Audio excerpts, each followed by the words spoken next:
Magandang umaga mula sa Pag-asa Weather Forecasting Center. Ito ng ating update sa magiging tayo ng panahon sa susunod na 24 oras.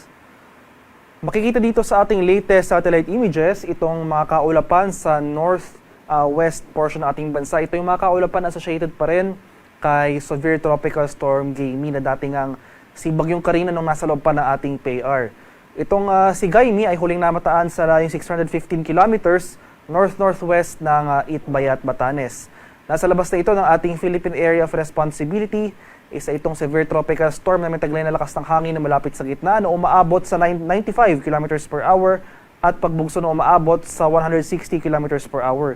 Patuloy itong gumagalaw westward sa bilis sa 15 km per hour at itong bagyong ito ay wala ng direktang epekto sa anumang bahagi ng ating bansa.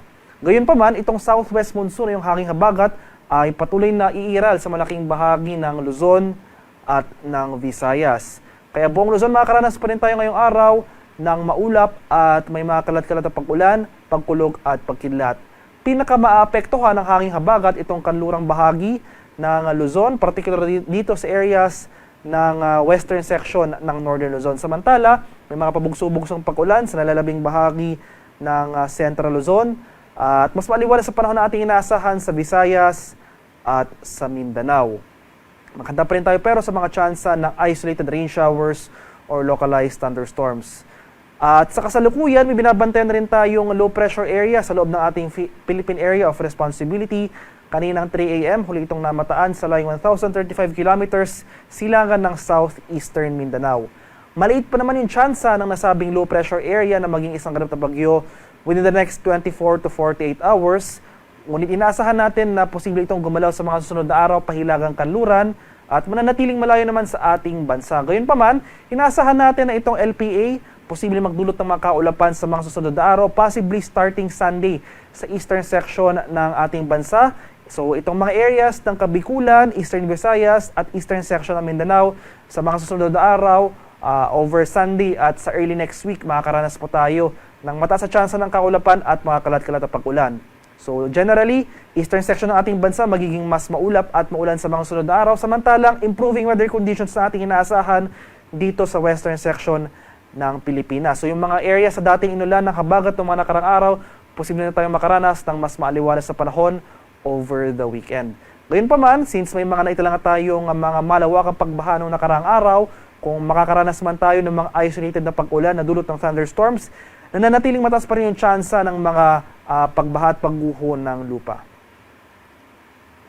At para naman sa magiging lagay ng ating panahon ngayong araw dito sa Luzon, dahil sa epekto ng habagat, asahan pa rin natin itong mga monsoon rains. Ito yung mga tuloy-tuloy at malalakas na buhos ng ulan sa buong Ilocos Region, sa area ng Batanes at Babuyan Islands. Occasional rains naman ay yung mga pabugso-bugsong pag-ulan ang posibleng maranasan. Dulot niya ng habagat sa areas ng Zambales, Bataan at sa area rin ng Bulacan at Pampanga. Maulap na kalangitan na may mga kalat-kalat na pag-ulan, pakulog at pagkilat ang ating mararanasan sa nalalabing bahagi ng Luzon. At maximum temperature forecast natin sa Lawag ngayong araw, posibleng umabot ng 30 degrees Celsius. 22 degrees naman sa Baguio at 32 degrees Celsius sa Tuguegarao. Maximum temperature forecast para sa Metro Manila ngayong araw, posibleng umabot ng 32 degrees Celsius. 29 degrees naman sa Tagaytay at 32 degrees Celsius sa bahagi ng Legazpi City. So sa mga areas ng Ilocos Region at extreme northern Luzon, maghanda pa rin po tayo sa mga banta ng flash floods at landslides dahil ito yung mga areas na pinaka-naapektuhan ng habagat ngayong araw. Sa bahagi naman ng Palawan, Visayas at Mindanao, itong Palawan dahil sa habagat, makakaranas tayo ng maulap na kalangitan na may mga kalat-kalat na pag-ulan, pagkulog at pagkilat. Samantala, mas maaliwalas sa panahon sa areas ng Visayas at Mindanao, ngunit maghanda pa rin tayo sa mga tsansa ng isolated na pag-ulan na dulot ng localized thunderstorms.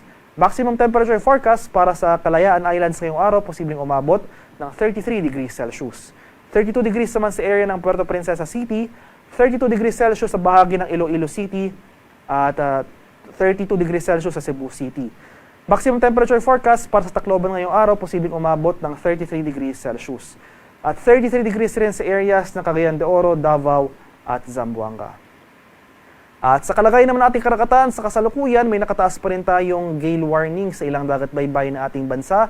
Sa mga bahagi ng sa mga area ng Batanes, Northern Coast ng Cagayan, kabilang na dyan ang Babuyan Islands, Ilocos Norte, Ilocos Sur, La Union at Pangasinan. May gale warning po tayong nakataas sa mga lugar na ito.